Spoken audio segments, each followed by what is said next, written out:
Behold, Sword of Justice, a free-to-play next-gen MMORPG that lets you soar through the skies, providing you an infinite amount of freedom. Like, I made it into the first major region, which was a little village surrounded by a lake. I just kind of went off for an hour helping random NPCs decide on what outfit to wear, collecting fish, doing squats to open a treasure chest. Yeah.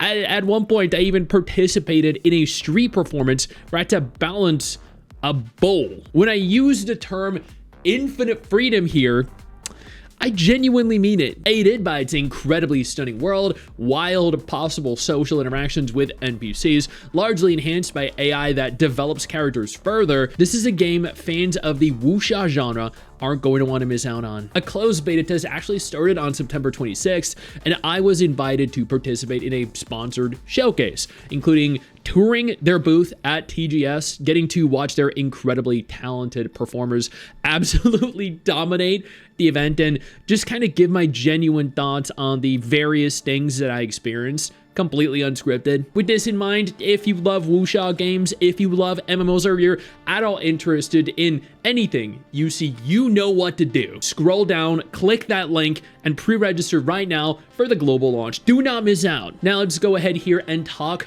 about the world. This thing is enormous. You can run around, you can water walk, you can sprint, glide, fly, you can ride or attach yourself to a crane that can fly you to completely different levels of terrain, archipelagos up in the sky. Like, the amount of diversity in terms of the world itself and the methods of transportation, the just freedom to explore and see everything at your own pace is incredible. Like, this, I missed when this was the norm, when you could just for hours and hours run around endlessly and just see new things, explore new things, witness and engage in things that just you wouldn't expect to be there. They absolutely nailed the world. It feels lived in. The NPCs,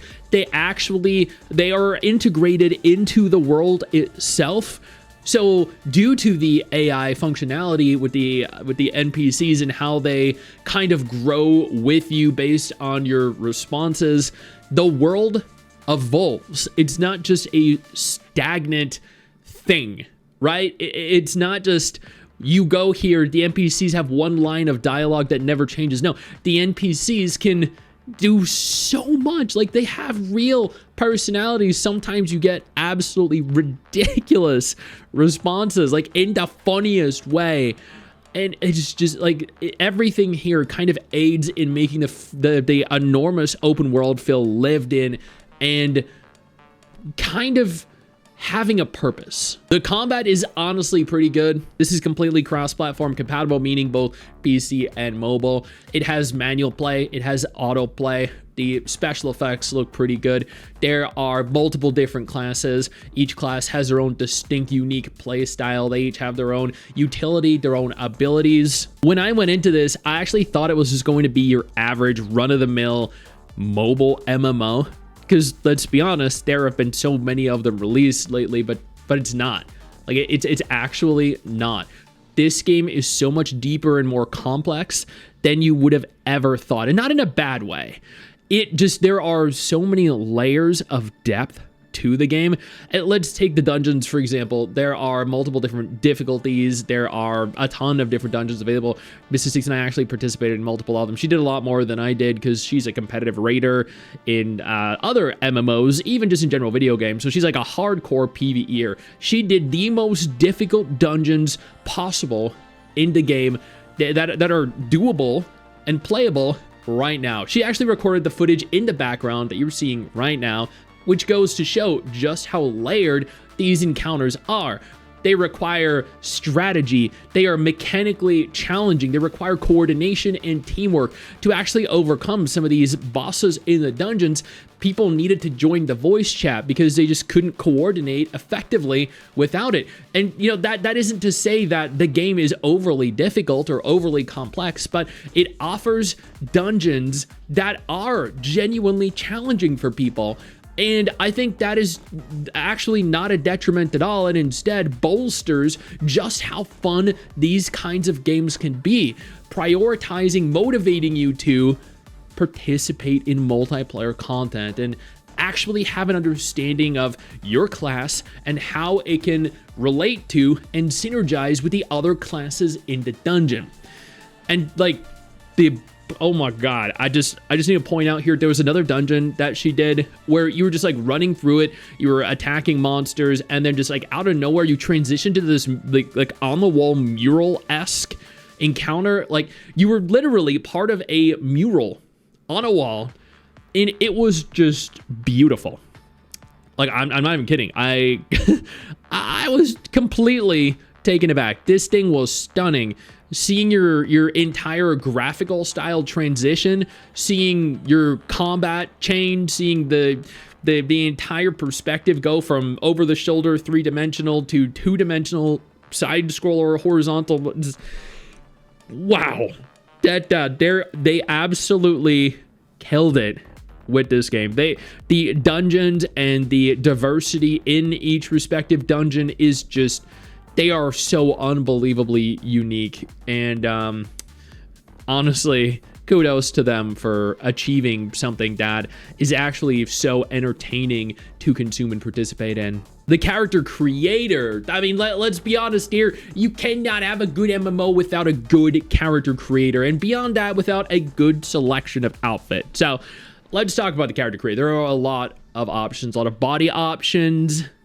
You know what I'm talking about? You really can craft something unique that is very much so you. Not just that, but you can actually also use the AI tool that allows you to capture your face and then import it into the game. That can result in some very interesting characters. But I'm of the opinion that I always like creating my character from scratch because, I mean, for one, I'm kind of ugly, so I wouldn't want a character in-game that I'm going to be playing as looking like me. And on the other hand, I mean, you can create phenomenal-looking characters if you take enough time. So why would you want to put this in there? You know what I mean? And then the outfits in this game, like, just, holy dude, they are insane. Of all the wuxia games out there right now, like, this has some of the best outfits available. I was floored. Mrs. Stix, who loves outfits, like, they are her thing in games. She looked at these outfits and she was like, babe, yeah, I'm gonna be buying some of these. We're gonna spend some money on this game, and you best bet she will be. And then the story. The story was actually probably, I'll admit, it was the most surprising thing. MMOs aren't really traditionally known for having really good, deep, fleshed out stories, but this one did. Like, you started off with your mentor, you then went to the city, you arrive, and then you find out that there was this girl, and she was essentially being sold to this adopted son of a royal. And there were multiple different options that you had that would have an effect on the outcome. And like, it gets dark, it gets messed up, and that is probably the coolest part of this game. It's not just some, you know, surface level cheesy game with a crappy story. No, I mean, sure, there are some cheesy parts in it, but I mean, the best games have cheesy moments, but they also have the dark, serious moments that make you think, that get you emotionally attached to characters. And honestly, they did a pretty damn good job. And they gave you a lot of options that impacted how each scene and each scenario played out. You could attack the guy, or you could let him go. You could try and save the girl, or you could ignore her. There are so many different things, and especially with the side activities, the side quests, with the AI being enhanced by them and allowing for the evolution of characters, their stories, arcs, and personalities, they continue to grow and establish a world that is different to other players, because your NPCs act differently because they have different options chosen by you. So the story is actually crafted by you. Instead of following a set script that everyone follows together, you actually genuinely get to craft your very own world. I mean, that's pretty sick. Like, as an example here, then we did this on stream. There was a chick that asked me to help her with her outfit because it didn't look as good on her as it did like some celebrity. And I told her, I didn't even remember what I told her. I think I told her like she had to go and get it refit or something on her to look better, or she had to go into town or something because maybe she was just ugly or something like that. I like, again, the level of depth in this game just blows my mind. This is a beautiful game. Like, legit, it is absolutely freaking beautiful just looking at it. I sat there for a few minutes just recording footage of some of the vistas because dude, they are stunning, dude. Sword of Justice is the world's first game to bring full path tracing to PC and high frame rate ray tracing to mobile. It has an enormous open world that's completely freeing and limitless. You can chill. You can engage in ridiculously difficult battles, dungeons, PvP. It's enhanced by AI NPCs that make the world feel alive. It is wild. And all of this with mobile compatibility. Like, bro, come on. How? Again, if this seems like something that you might be remotely interested in, now is the time to act. Click that link down below and get ready